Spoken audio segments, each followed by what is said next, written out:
I am 69 years old now, and there are some memories age does not soften. Time can take the sharp edge off a broken bone, a bad winter, even a funeral if you live long enough. But there are certain words a father hears once and carries for the rest of his life. This happened 8 years ago, when my daughter was engaged to a man named Blake Harlan. Back then I was 61, retired from 38 years of electrical work, and foolish enough to believe the hardest part of fatherhood was already behind me. I had raised my only child, watched her survive one heartbreak, watched her build a life of her own, and thought my job was simply to stand back, smile for pictures, and write the occasional check when wedding expenses got silly. Then one rainy morning while I was driving Blake to work, I heard him say into his phone, "Once she is my wife, she will stop running every little thing by her father." I kept both hands on the steering wheel. I looked straight at the wet road ahead. I said nothing, but inside, something in me went cold, because that was the moment I realized my daughter was not walking toward a marriage. She was being led toward a cage with flowers tied to the door. I should tell you one thing about Claire before I tell you the rest. She was never a careless girl. Even as a child, she folded her school papers into neat squares, saved birthday cards in a shoebox, and cried if she thought she had hurt someone without meaning to. When she was 9, she brought home a bird with a broken wing and a towel, and sat beside it all afternoon whispering, "You are safe now." That was Claire. She believed love meant making room for another living thing to breathe. That is why what Blake did hurt so badly. He did not come at her with fists or ugly words. He came with plans, reservations, signatures, soft promises, and a smile that made a careful woman believe she had finally found safety. My name is Thomas Whitaker. I have lived most of my life in Louisville, Kentucky, close enough to the river to know when rain is coming by the feel of the air. I was an electrician first, then a contractor, then a tired old man pretending he was happy with too much free time. My wife, Margaret, always said retirement did not fit me. She was right. After a few months of fixing things that were not broken and reorganizing the same garage shelves 3 times, I took a part-time job driving for a private transportation company out near Prospect. It was clean work. Early mornings, airport runs, corporate pickups, men and women in expensive coats who smelled like coffee and stress. Nobody asked much about the driver, and I liked that. After nearly 4 decades of people calling me only when something sparked, burned, or refused to turn on, being invisible did not bother me. The strange part was that Blake Harlan became one of my regular passengers before I knew who he was. To me, he was just a man in a navy suit with polished shoes, a silver watch, and a voice that always sounded like it belonged in a boardroom. He was in his mid-30s, handsome in that neat, practiced way some men are handsome, like even his hair had signed a contract. He rarely looked up when he got in. He would slide into the back seat, open his laptop, answer calls, and speak as though the rest of the world existed mostly to confirm his schedule. I had driven him maybe 6 or 7 times before I heard him mention my daughter's name. "Claire is still sentimental about Louisville," he said one morning, almost laughing. "But she will get past that." Claire. My Claire. My hand twitched on the steering wheel. For a second, I thought there must be another Claire. Louisville had plenty of them. But then he mentioned the school district where she worked. He mentioned her little blue house near Street Matthews. He mentioned the engagement party Margaret had been helping plan. The pieces dropped into place so fast I nearly missed the turn. The man sitting 3 feet behind me, talking like I was part of the leather upholstery, was the man my daughter intended to marry. You might wonder how he did not recognize me. I have wondered that myself more times than I can count. The simple answer is that Blake was not the kind of man who looked closely at people he did not need. The longer answer is that I looked different during those months. I had just finished a round of dental implant work, and because my mouth was healing, I often wore a plain black mask when I drove. The company also required a dark cap and sunglasses for certain clients. Add to that the fact that Blake had only met me at family dinners where he spent most of his time telling stories about himself, and I became, in his eyes, just another older driver named Tom. He remembered my daughter's favorite wine. He remembered my wife's peach cobbler because he praised it loudly. He did not remember my face. At first, I found the whole thing almost funny. I came home that evening and told Margaret. She was at the kitchen sink, peeling potatoes for stew, and she turned around with the knife in her hand like I had just confessed to robbing a bank. You are telling me Claire's fiancé has been sitting in your car and does not know it is you? That is exactly what I am telling you. Margaret pressed her lips together, trying not to laugh. Thomas Whitaker, that is either the funniest thing I have heard all year or the beginning of something terrible. It can be both, I said. For the next couple of weeks, I treated it like a private joke.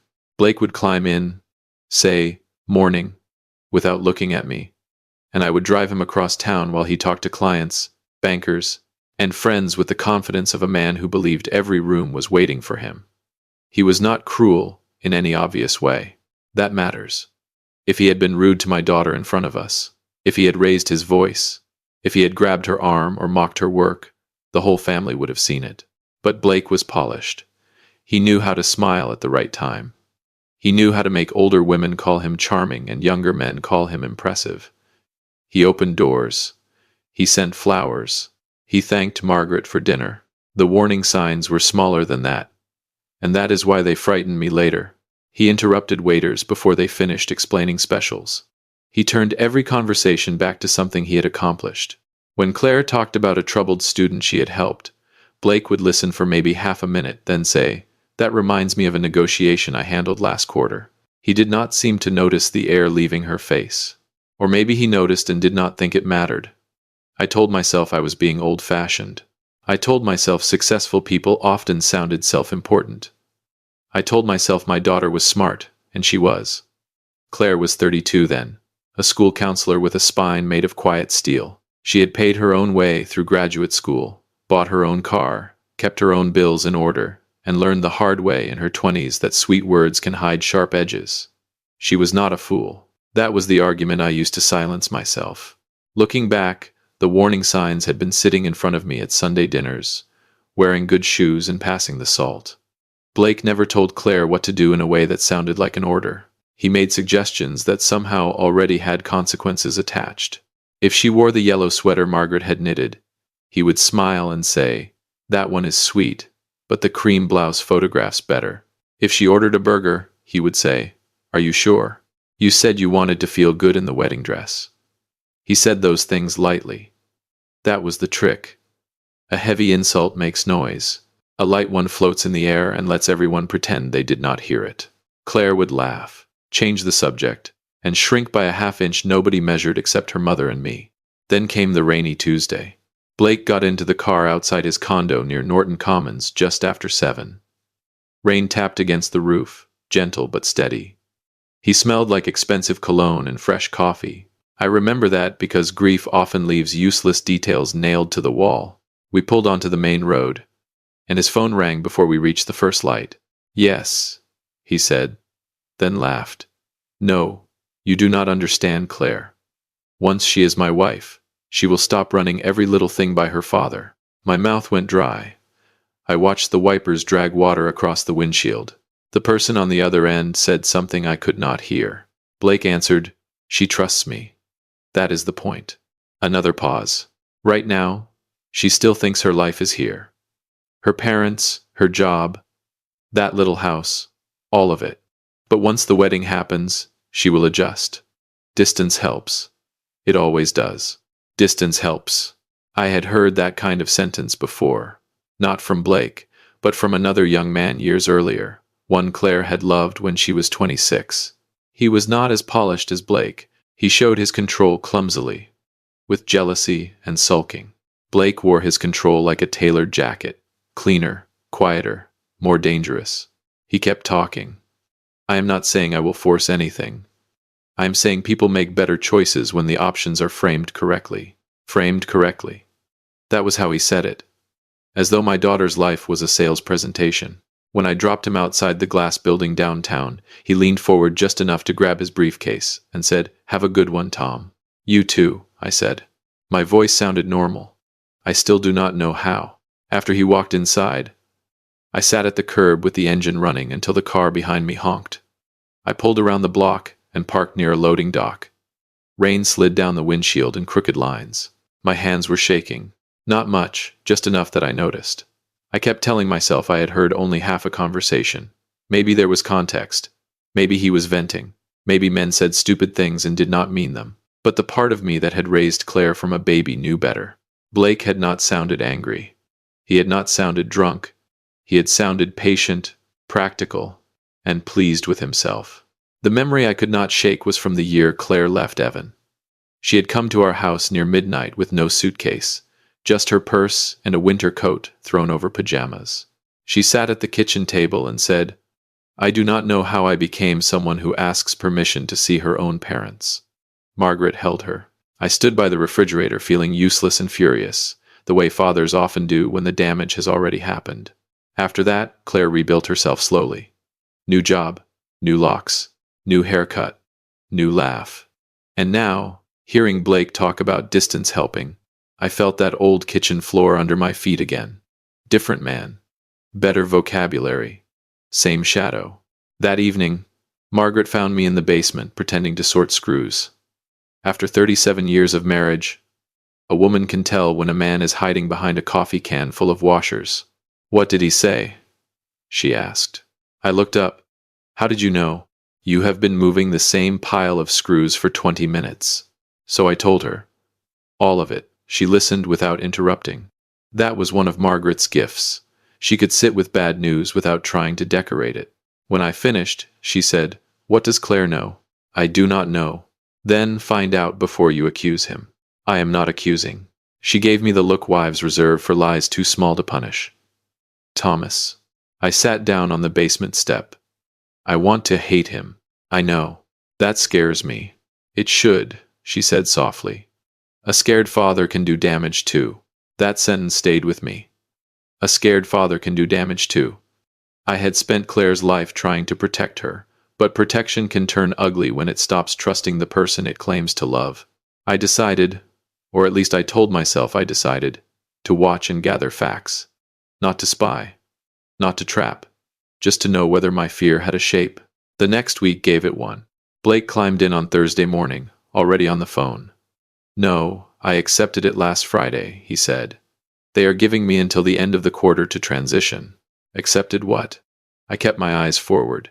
He listened, then said, "Dallas makes sense. Bigger market, better tax environment, better social circle. Louisville is fine for families who do not think bigger. Dallas. Nearly 900 miles away." Claire had said nothing about Dallas. Not one word. That Sunday, Claire came over for dinner. Margaret roasted chicken. I overcooked green beans because I was distracted. Claire brought a lemon pie from a bakery she loved and kissed me on the cheek when she walked in. She looked happy in a way that made my chest hurt. Not silly happy. Calm happy. Like a woman who thought life had finally become safe. That evening should have been harmless, and maybe that is why it hurt. Claire had brought the lemon pie because she remembered it was my favorite, but she did not take a slice until Blake texted her back. Her phone lit up twice while we ate. Each time, she turned it face down too quickly. When Margaret asked if everything was all right, Claire smiled and said, "Blake just likes to know I made it over." There was nothing obviously wrong with that. A fiancé checking in can sound sweet. But I noticed she did not say, "I like telling him." She said, "Blake likes to know." At my age, you learn that sometimes the smallest wording carries the heaviest truth. During dishes, I asked as casually as I could, "You and Blake talked much about after the wedding?" She handed me a plate. "Some. Why?" "Just wondering." "Staying around here?" She laughed. "Of course. My work is here. You and Mom are here. My house is here. Never thought about moving?" She looked at me strangely. "No. Blake knows that." I nearly broke the plate in my hand. That night I did not sleep. Around 2 in the morning, Margaret said into the dark, she did not know. "No. Maybe he planned to tell her. Maybe. But you do not believe that." I stared at the ceiling. "No." After that, the little things became harder to ignore. Blake talked constantly about decisions as if Claire had already agreed to them. We will sell her place. We will consolidate accounts. We will need to get her comfortable with private school options. Always we, but never discussed. Always our future, but somehow only his fingerprints were on it. One morning he spent 25 minutes on the phone with a relocation consultant in Dallas, asking about neighborhoods, commute times, country clubs. and whether there were good opportunities for someone like Claire if she insists on working at first. If she insists. Those words sat in my stomach like spoiled milk. Claire loved her work. She was not one of those people who said they loved a job because it sounded noble. She came home exhausted. She cried sometimes over kids she could not save. She remembered birthdays of students who had no one else remembering. She kept a drawer full of granola bars because hungry teenagers pretend they are not hungry until an adult quietly makes food available. Blake talked about that work like it was a hobby she would outgrow once she had access to better dinner invitations. One afternoon, Claire told us about a boy at school who had started showing up early because home was not a peaceful place. She had found him a quiet corner in the guidance office and a breakfast bar every morning. Her eyes filled when she described how he finally smiled. Blake listened, then said, "That is kind of you, but you cannot rescue every broken kid in Kentucky." Claire looked down at her plate. I remember Margaret's fork stopping halfway to her mouth. That was not advice. That was a man sanding down the best part of her and calling it practicality. A few days later, I heard the word that changed my suspicion into dread. Blake got in carrying a leather folder and called someone named Martin. His voice was cheerful. "Did the attorney send the final draft?" I felt my shoulders tighten. He listened. "Good. No, she will read it. Claire reads everything. That is not the problem." A pause. "The problem is making sure she feels protected while the structure protects me." The prenuptial agreement. Claire had never mentioned one. She might have known. Couples sign those things every day. I am not against them. What troubled me was not the paper. It was the way he described it. He continued, "The inheritance from her grandmother is separate now. But once she sells the house and moves funds around, there are ways to make things cleaner." My foot eased off the gas without my permission. Cleaner. That was another Blake word. Distance helps. Framed correctly. Cleaner. All of them neat little covers for something ugly underneath. When I dropped him off, I drove straight to a grocery store parking lot and sat there until my breathing slowed. I wanted to call Claire right then. I wanted to say, "Do not marry him. Do not sign anything. Do not sell your house. Do not trust that smile." But I had already learned something painful about adult children. A warning delivered too loudly can sound like control, even when it is love. And Blake had already prepared the ground. He had made himself the calm future and me the anxious old father. If I pushed too hard, I would become exactly what he needed me to be. I did write the warning down once. 3 pages on a yellow legal pad. My handwriting getting worse the angrier I became. I wrote everything I had heard. Dallas. The house. The prenup. The way he spoke about her work. Then I read it back and saw how it sounded. Like an old man building a case against the man his daughter loved. I tore the pages into small pieces and dropped them in the trash. Margaret found me standing over that trash can like I had buried something there. "Truth does not become kinder because you delay it," she said. I knew she was right. I also knew truth can explode in your hands when you light it too late. Still, I failed. That Saturday, Claire came by alone. Margaret was at the garden center, and Claire and I sat at the kitchen table drinking coffee from mugs she had given us years before. Mine said, "Dad the Fixer." I remember looking at those words and feeling like a fraud. I asked, "Has Blake brought up paperwork for after the wedding?" She frowned. "What kind of paperwork?" "Financial things." "Dad." "What?" She set her mug down. "Why are you asking me like that?" "Like what?" "Like you already know something." I should have stopped. I knew it even then. But fear pushed me forward. "I am just making sure you are careful." Her face changed. Not angry yet. Hurt first. Hurt is always the first crack before anger walks in. "This is about Blake, isn't it?" I said nothing, which was answer enough. Claire leaned back. I knew it. "Claire, listen to me." "No, you listen to me." Her voice shook. "He has been good to me. He shows up. He is steady. He is not like Evan." Evan was the one from years before. The jealous one. The one who made Claire apologize for having friends, for being late, for dressing nice when he was not around. Hearing his name reopened a door I had hoped stayed shut. "I know he is not Evan," I said. "Then stop acting like every man who loves me is a threat." That cut deeper than she knew because it was not completely false. After Evan, I had watched her too closely. I had mistaken vigilance for wisdom. I had asked too many questions. I had treated her sadness like a house fire I could prevent from happening again. Claire stood. Every time I start to feel happy, you get that look. What look? The look like you are waiting for me to be stupid. I felt my face go hot. I have never thought you were stupid, but you make me feel that way. There are sentences your children say that age you on the spot. That was one of them. She left 10 minutes later. She hugged Margaret when she returned in the driveway, then drove away before I could fix anything. For the next 2 weeks, she answered my calls with short, careful sentences. She still loved me. I knew that. But something had moved between us, and I had helped put it there. The first Sunday she missed dinner. Margaret set 3 plates by habit. Then she noticed and quietly put one back in the cabinet. She did not say anything, which somehow made it worse. I stood in the doorway watching that empty space at the table and felt the kind of regret that has weight. For years, Claire had come through our back door without knocking. She would open the fridge, complain that I bought the wrong coffee, and ask her mother if there was anything good to eat. Now she texted before calling, and every message sounded like it had been written with gloves on.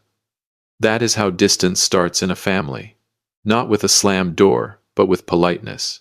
Meanwhile, Blake kept riding in my car, unaware that the man he ignored had nearly lost his daughter trying to protect her from him. He grew bolder as the wedding approached. Maybe he always talked this way. Maybe confidence simply loosens when nobody challenges it. One morning he was on the phone with a real estate agent. No, Claire is sentimental about the house, but once she sees the Dallas numbers, she will understand. Another day, he told a colleague, she worries about independence because she has been single too long. Single too long. As though independence were a symptom. Another morning, Blake spoke to someone from his office about the guest list for the dinner. He named donors, partners, clients, and his old college friends. Then he said, "Make sure Claire's people are close to the front. She behaves better when she can see her parents watching." I nearly pulled the car over. Behaves better. My daughter was not a child in a church pew. She was a grown woman, a counselor, a homeowner, a person who had survived more than Blake knew. Yet in his mouth, she became something to arrange, soothe, and display. The worst came on a Friday afternoon. Blake had been drinking coffee from a paper cup and sounding almost giddy. "Everything is set for the engagement dinner," he said into his phone. "Hawthorne Hills, Saturday evening, full room, both families." I knew about the dinner. Margaret had asked whether we should bring anything, and Blake had insisted his family had it covered. Then he laughed. "No, she does not know about the Dallas announcement. That is the point. It is romantic. Big moment. Big commitment." I gripped the wheel. The caller must have questioned him. Because Blake's voice sharpened. "She will not say no in front of 100 people. Claire is too kind for that. Once everyone is excited, she will have time to adjust privately." There it was. Not just a surprise. A stage. A trap built out of applause. He planned to announce, in front of family and friends, that he had accepted a job in Dallas and that Claire would be moving with him after the wedding. He believed public pressure would do what private conversation might not. He was not asking for her future. He was surrounding it. That night, I told Margaret. She sat at the kitchen table with both hands wrapped around a cup of tea that had gone cold. "If we tell Claire now," she said, "she may think we are trying to ruin the dinner." "I know. If we say nothing, he humiliates her in front of everyone. I know that too." "What are you going to do?" "I do not know." And I truly did not. That was the loneliest part. Stories make these moments clean. The father knows the right thing. The villain is exposed. The daughter runs into his arms. Real life is messier. I had no guarantee Claire would believe me. I had no right to record Blake in my car without opening a legal and moral can of worms I did not fully understand. I had no desire to turn my daughter's engagement dinner into a courtroom, but I also knew silence would be its own betrayal. For 2 nights before that dinner, I barely slept. I would get up, walk to the kitchen, pour a glass of water, and see Claire at every age. Claire with missing front teeth, asking me to check for monsters under the bed. Claire at 16 crying because a boy laughed at her science fair project. Claire at 26 sitting at our table after Evan. Claire at 32 standing in the driveway with Blake's ring on her finger, so proud and hopeful that I hugged her too hard. I kept asking myself the same question. Was I about to save my daughter, or break her trust so badly she would never bring her life home to me again? I called an old friend the next morning. His name was Russell Pike, a retired detective I had known since he hired me to rewire his first house nearly 30 years earlier. Russell was the kind of man who could sit through a whole breakfast and say 12 words, but every one of them would matter. We met at a diner where the coffee tasted like burnt roofing tar, and the waitress called everyone baby. I told him enough. Not every detail, but enough. Russell listened, stirring sugar into coffee he never drank. Finally, he said, "You are trying to prove he is a monster. Maybe he is. Maybe. But monsters are easy. This one sounds worse." How is worse not a monster? Because he probably thinks he is the hero. I sat back. Russell continued, "Men like that do not always break laws. They build rooms with no doors and call them homes." I did not answer. "You do not need to prove he is evil," he said. "You need to show Claire the room." That became my plan. Though plan is too tidy a word. I gathered what was fair to gather.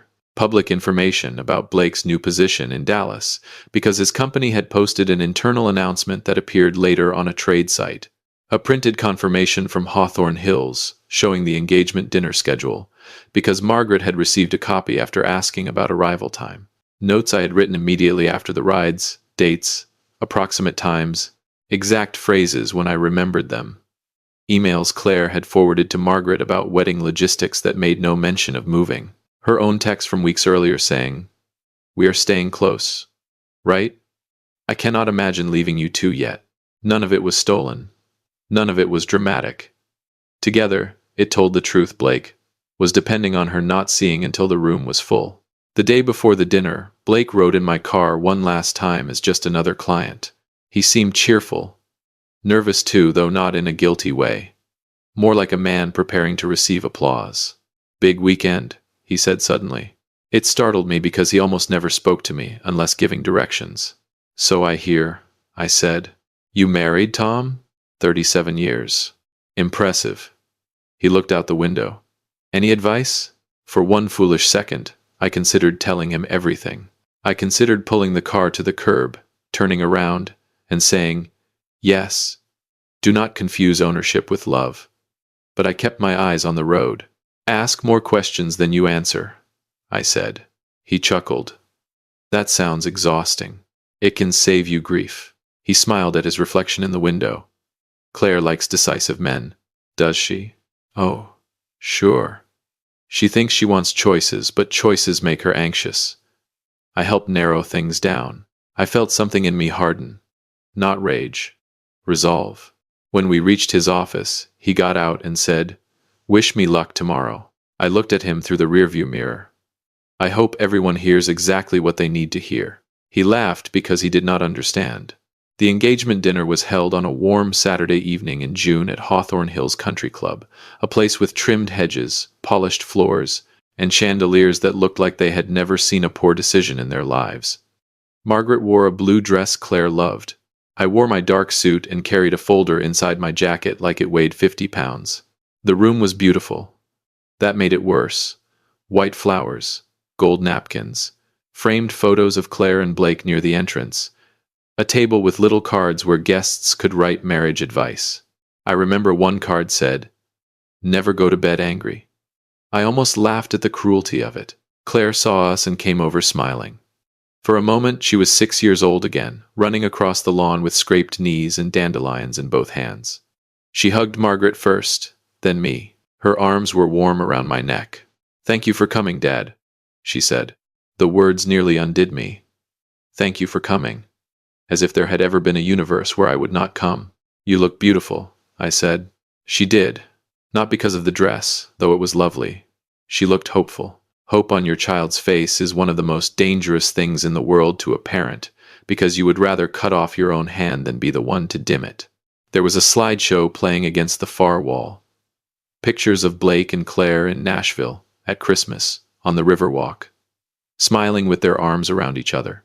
Then a childhood picture appeared of Claire sitting on my shoulders at the state fair, one hand in my hair, the other holding cotton candy bigger than her face. People laughed warmly. I had to look down. That little girl had once trusted me to carry her above the crowd. Now I was about to knock the ground out from under her, in front of one.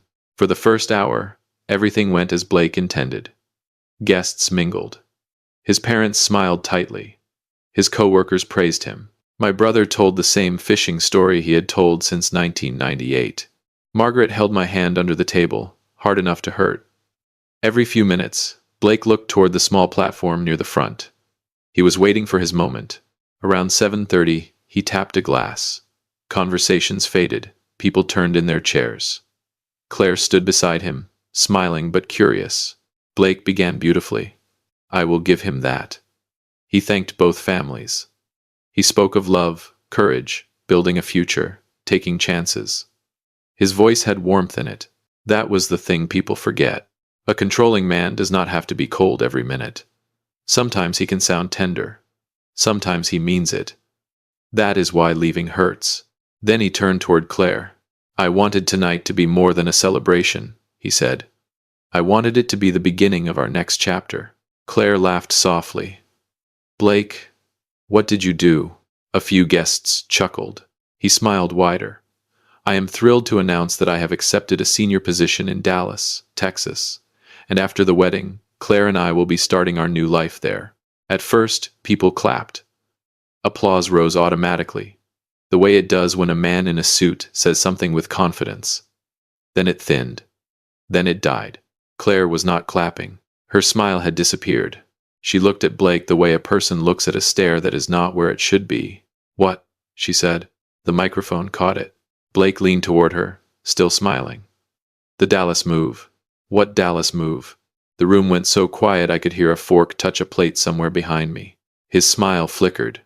We talked about wanting more opportunity. No, she said. You talked about wanting more opportunity. A murmur moved through the room. Blake lowered the microphone. Claire. Not here. That was when I stood. I did not stand fast. My knees would not have allowed it anyway. I rose slowly, one hand on the table, the other holding the folder. Blake saw me and looked irritated at first, then confused, then something else. Recognition did not arrive all at once. It came in pieces. My name, my voice, the shape of my eyes above the mask he had ignored for months. The old man in the driver's seat. The father at the dinner table. His face lost its color. Tom, he said. Claire turned toward me. Dad? I looked only at her. That was important. This was not a duel with Blake. It was a door for Claire. I am sorry, I said. But before you are asked to smile for a decision you did not make, there are some things you deserve to know. Blake stepped down from the platform.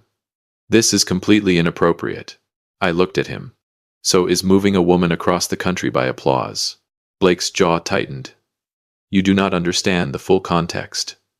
That was another polished phrase, good enough for conference rooms, and terrible for daughters. Claire turned toward him slowly. Then give me the context. He looked at the guests, then at me, then back at her. For the first time, he seemed to realize the room he had built as a trap could trap him too. I wanted to make it easier for you, he said. Claire's voice dropped. Easier for me. Or easier for you to get me to say yes? Nobody moved. Even the servers had stopped pretending to refill glasses. Someone gasped. I still do not know who. Claire's eyes filled, but her voice stayed steady. Dad, what is going on? I handed her the folder. My hand shook. I hated that. These are dates, I said. The job offer. The relocation calls. The property searches. The dinner schedule. The notes I made after hearing Blake discuss plans you told me you knew nothing about. Blake reached for the folder. Claire, do not let him do this. She pulled it away from him. That small movement told me something in her had already shifted. She opened the folder. Page by page, the evening changed. I watched her read. I watched her understand what I had been carrying. The Dallas offer accepted weeks earlier. Neighborhoods researched. Her house casually discussed, as if sold. Her career treated as temporary. A prenuptial draft prepared around assets she had not agreed to combine. The engagement dinner planned as a public reveal because, in Blake's own words from my notes, she will not say no in front of 100 people. Claire stopped at that page. Her lips parted slightly. She looked at Blake. You said that? Blake's face tightened. It was taken out of context. Did you say it? He looked around, as though searching the room for a better version of himself. I wanted to surprise you. A surprise is a song, Claire said. A surprise is a weekend trip. You planned my resignation, my house, my money, and my distance from my family. That is not fair. No, she said, and now her voice broke. What is not fair is finding out my life has been discussed with everyone except me. His mother stood halfway, then sat again. Margaret was crying silently beside me. I could not move. My whole body felt made of old wood. Blake tried again, softer now. This was the version of him Claire loved. I was trying to build something better for us. Claire looked at him for a long time. For us? Yes. Then why was I the last person to know? He had no answer. Not one that mattered. The room had become unbearable. There are public silences that feel louder than shouting.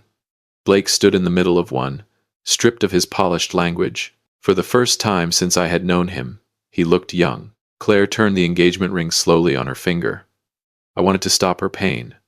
I wanted to rewind the night. I wanted to take her home and make grilled cheese like I did when she was little, and nightmares seemed solvable. But she was not little. This was hers to face. She removed the ring. Blake whispered, Claire. She held it out to him. I believe you loved me. His eyes reddened. I do. I know, she said. But you loved your plan more. He stared at the ring in her palm. And you did not want a wife, she continued. You wanted someone grateful enough to be managed. Those words broke something in the room. Maybe in him too. He took the ring because there was nothing else to take. 10 minutes later, he left through the side entrance with his father, walking behind him, and his mother crying into a napkin. There was no shouting, no thrown glass, no police. Just a ruined dinner, a daughter standing in a beautiful dress, and 100 people pretending not to watch her heart come apart. Claire did not cry at first. That frightened me more than tears would have. She stood perfectly still, with the ring mark pale on her finger, and her shoulders straight in a way I knew cost her everything. One of Blake's friends tried to whisper something supportive to him, then stopped when Claire looked over. I saw in her face the exact second embarrassment turned into grief. Not the loud kind, the private kind that asks, how much of my love was used against me? That is a question no father can answer for his child.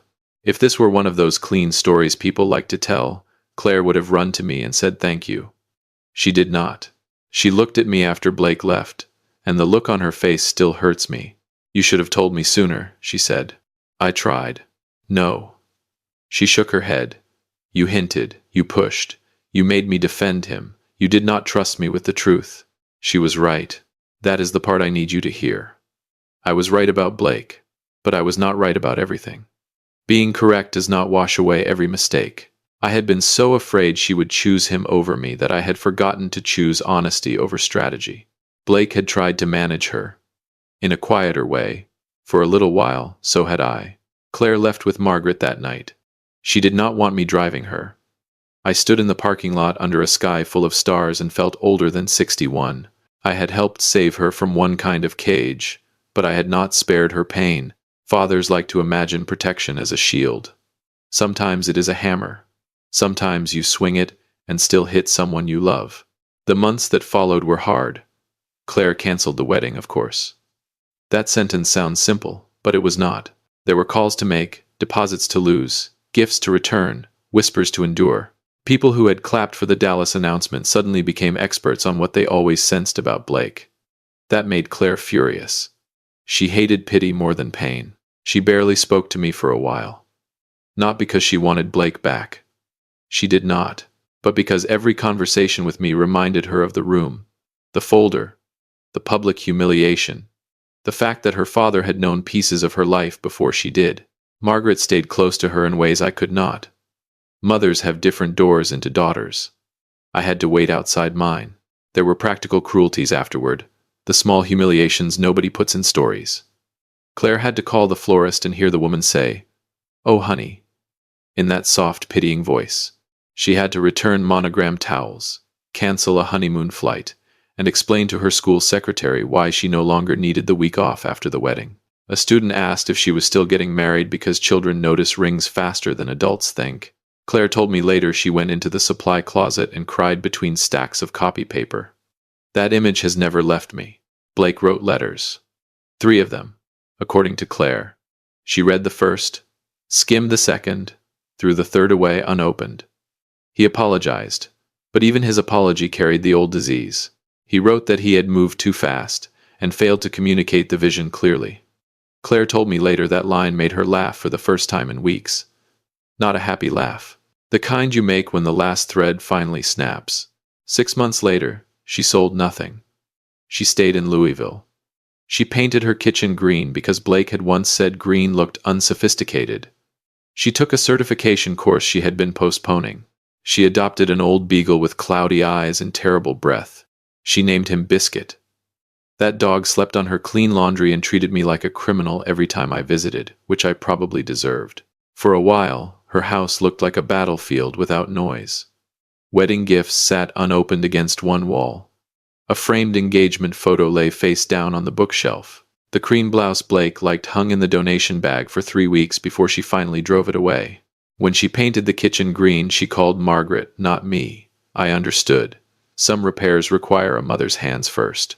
The first real conversation Claire and I had happened the following winter. Snow had come down all afternoon, soft and heavy. She came over because Margaret insisted everyone needed chili when it snowed. After dinner, Margaret went upstairs to call her sister, leaving Claire and me at the kitchen table. For a while, neither of us spoke. Biscuit snored under her chair.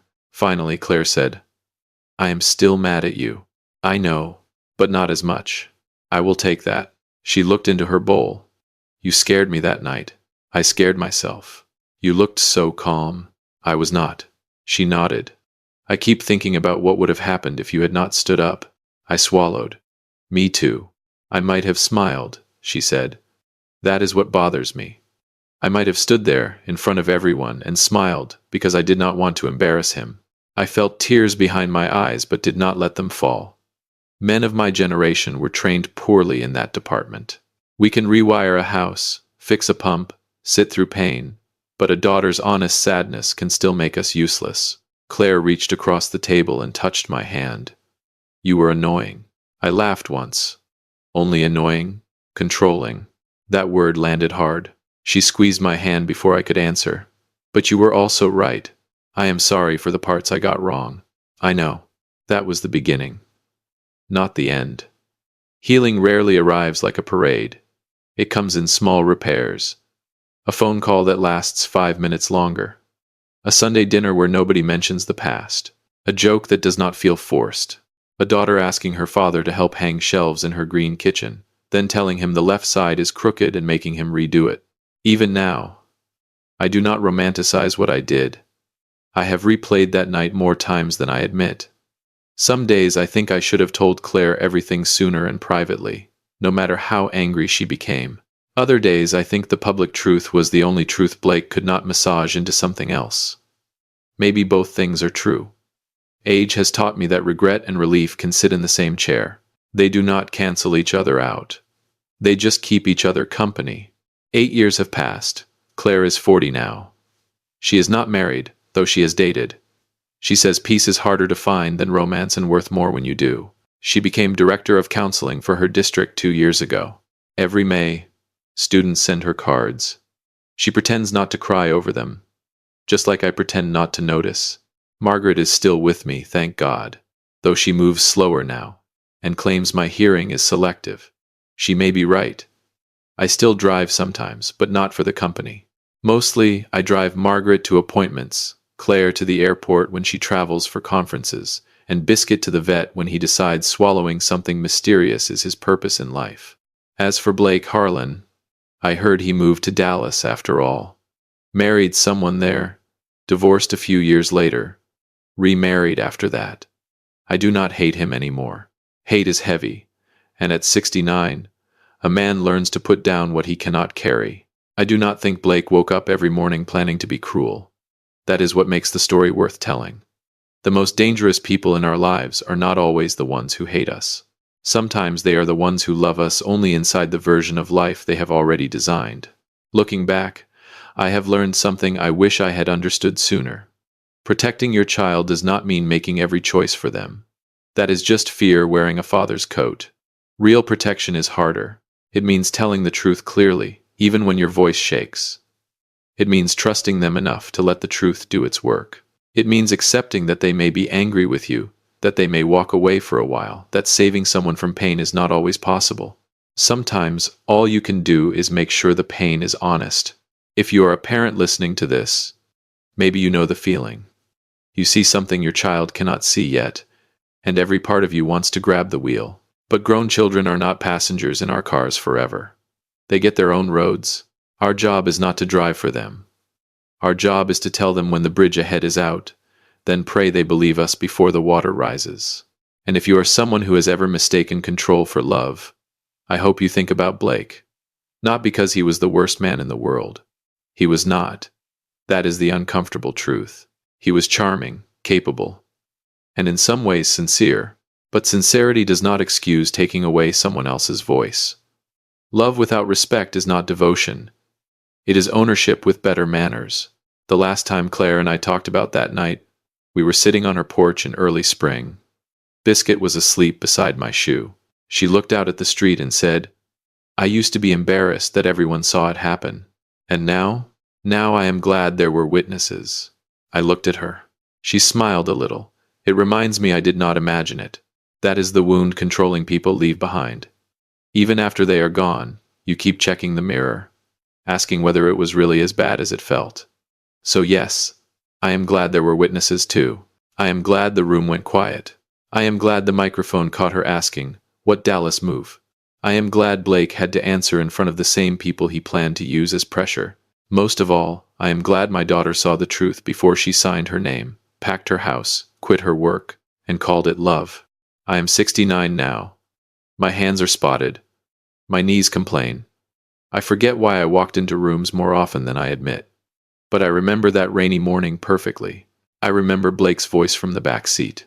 I remember the red light glowing through the water on the windshield. I remember thinking, "Say nothing, Thomas, just listen."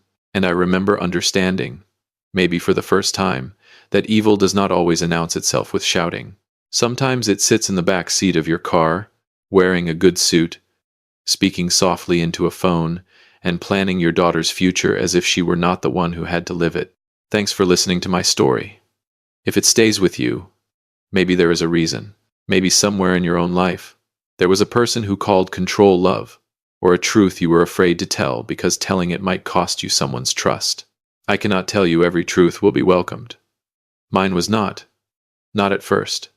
But I can tell you this: a painful truth spoken in time is still kinder than a beautiful lie allowed to become a life.